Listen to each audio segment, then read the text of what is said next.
بسم اللہ الرحمن الرحیم اللہم صلی علی محمد وعلی محمد وعجل فرجہ۔ شیعت۔ باپ نے اپنے 5 سال کے بیٹے کو سامنے بٹھا کے سمجھانا شروع کیا، دیکھو بیٹا، ہم شیعہ ہیں، ہمارا مذہب محمد وعلی محمد صلی اللہ علیہ وآلہ وسلم کی پیروی کرنا ہے اور ائمہ معصومین علیہ السلام سے تمسک رکھنا ہے۔ جو چیز ہمیں دوسرے مذاہب سے منفرد رکھتی ہے وہ ولایت علی ابن ابی طالب علیہ السلام ہے اور عزاداری امام حسین علیہ السلام ہے۔ ہمارا مذہب ہمیں بتاتا ہے کہ امام صرف معصوم ہوتا ہے اور وہ اللہ کی طرف سے منتخب شدہ ہوتا ہے۔ یہی وجہ ہے کہ ہم امام علی علیہ السلام کو رسول پاک صلی اللہ علیہ وآلہ وسلم کا وصی، جانشین اور اللہ کا ولی اور منتخب شدہ خلیفہ برحق مانتے ہیں اور کسی اور کو نہیں، اور ہماری دوستی اور دشمنی صرف محمد وآل محمد صلی اللہ علیہ وآلہ وسلم کی وجہ سے ہے۔ جو ان سے سچی محبت رکھتا ہے ہم اس سے محبت رکھتے ہیں، اور جو ان سے دشمنی رکھے اور ان کی تکثیر کرے ہم اس کو اپنا دشمن مانتے ہیں۔ جی ٹھیک ہے بابا، بچے نے تمام باتوں کو بغور سنتے اور دل پہ نقش کرتے ہوئے اپنے باپ کو جواب دیا۔ وقت گزرتا رہا، بچہ لڑکپن سے گزرتا ہوا جوانی کی حدوں تک پہنچا اور جوان باپ بڑھاپے کی سرحد میں داخل ہو گیا۔ بیٹا، آج امام بارگاہ میں مجھے بھی لے جانا، سنا ہے بیرون ملک سے بہت بڑے علامہ صاحب آئے ہوئے ہیں۔ جی ابو، ضرور چلیں گے، بیٹے نے فرما برداری سے جواب دیا۔ شام ہوئی، دونوں باپ بیٹا تیار ہو کے امام بارگاہ کی جانب چلے۔ رش دیکھ کر اندازہ لگایا کہ واقعی کوئی بہت اچھا عالم پڑھے گا۔ دونوں مجلس میں بیٹھ گئے۔ علامہ صاحب کا خطاب شروع ہوا۔ زور بیان صرف ہوا، خطابت دھیمی آواز، دل نشین لہجہ، لوگ دم سادھے سن رہے تھے، مبادا زور سے سانس لینے سے کہیں کوئی بات رہ نہ جائے۔ علامہ صاحب کے 1 گھنٹہ مسلسل بولنے کے بعد بھی لوگ ان کی خطاب کے سحر میں تھے۔ سارے مجمع میں صرف ایک شخص تھا جو کچھ سوچنے پہ مجبور ہو رہا تھا۔ اسے اپنے بچپن کی کچھ باتیں یاد آ رہی تھی۔ مجلس کے خاتمے پر دونوں باپ بیٹا گھر واپس چلے۔ بابا، آپ نے مجھے کہا تھا ہم کسی غیر معصوم کو امام نہیں مانتے، یاد ہے نا آپ کو؟ ہاں بیٹا، بالکل یہی ہمارا مذہب ہے۔ تو بابا، علامہ صاحب نے 15 منٹ جناب خمینی پہ بات کی تو ہر بار انہیں امام کہہ کے یاد کیوں کیا؟ باپ نے حیرت بھری نظروں سے بیٹے کو دیکھا۔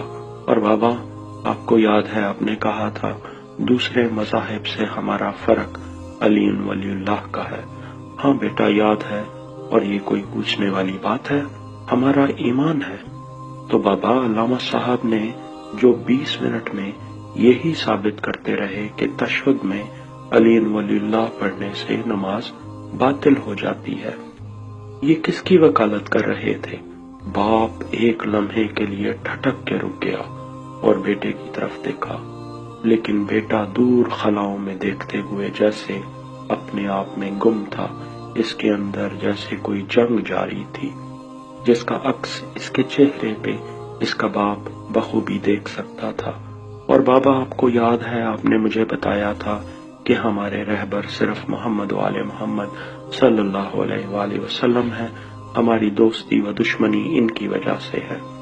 کیا وجہ ہے کہ جناب سیدہ سلام اللہ علیہا کا حق کھانے پر ہم ظالمین سے بیزاری رکھتے ہیں، جبکہ امام علیہ السلام کا حق کھانے والے کی پیروی کرنے کی ترغیب دی جاتی ہے؟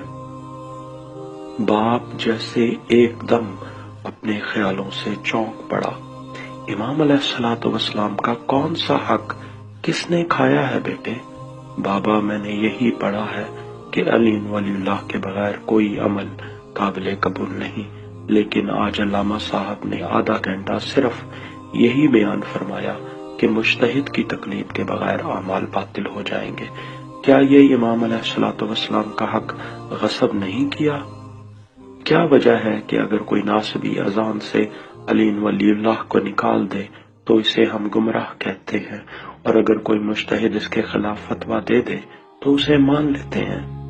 بوڑھے باپ نے تھکے تھکے لہجے میں جواب دیا، بیٹا، ہمارے امام علیہ الصلوۃ والسلام غیبت میں ہیں، ظاہری طور پر سامنے نہیں ہیں، اس لیے ضروری ہے کہ ہم دینی مسائل جاننے کے لیے کسی عالم کی تقلید کریں۔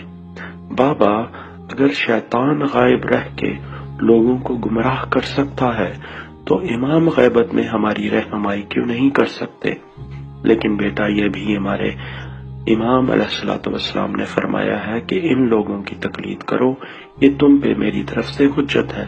بابا، کیا آپ ہمارے امام علیہ الصلوۃ والسلام کو ایسا مانتے ہیں جو ہمیں ایسے لوگوں کی پیروی کا حکم دیں جن کے فتاوی جات ایک دوسرے سے مختلف ہیں؟ کیا ہمارے امام علیہ الصلوۃ والسلام ہدایت کی ذمہ داری ایسے لوگوں کو سونپ سکتے ہیں جن کی رائے ایک دوسرے سے مختلف ہوتی ہے؟ اگر ایسا مان لیا جائے تو الزام نعوذ باللہ امام علیہ الصلوۃ والسلام پہ آئے گا کہ انہوں نے ہمیں ایسے لوگوں کے حوالے کیا۔ باپ نے کوئی جواب نہیں دیا اور نظریں جھکائے گھر میں داخل ہو گیا۔ آہستہ قدموں سے چلتے چلتے بیٹا بھی گھر میں داخل ہوا۔ سامنے رکھی کرسی پہ بیٹھ کے سوچنے لگا، کیا ہو گیا ہے میری قوم کو؟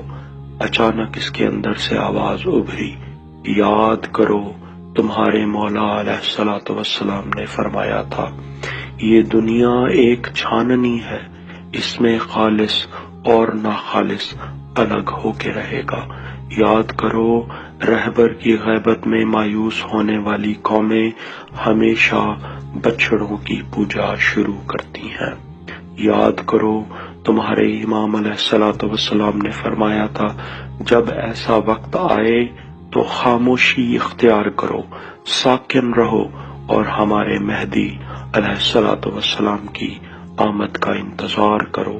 لڑکے نے طمانینت بھری سانس لی اور اس کے دل نے گواہی دی کہ یہ سوچ جو اس کے اندر ابھری ہے یہی ہدایت ہے جو اسے وقت کے امام علیہ الصلوۃ والسلام کی طرف سے ملی ہے۔ مسکراتی نظروں سے اس نے آسمان کی طرف دیکھا، درود پڑھا اور اپنے کمرے کی طرف بڑھ گیا۔ کچھ نہ سمجھے خدا کرے کوئی۔ اللہم صلی علی محمد وآل محمد وعجل اللہ تعالی فرج الشریف۔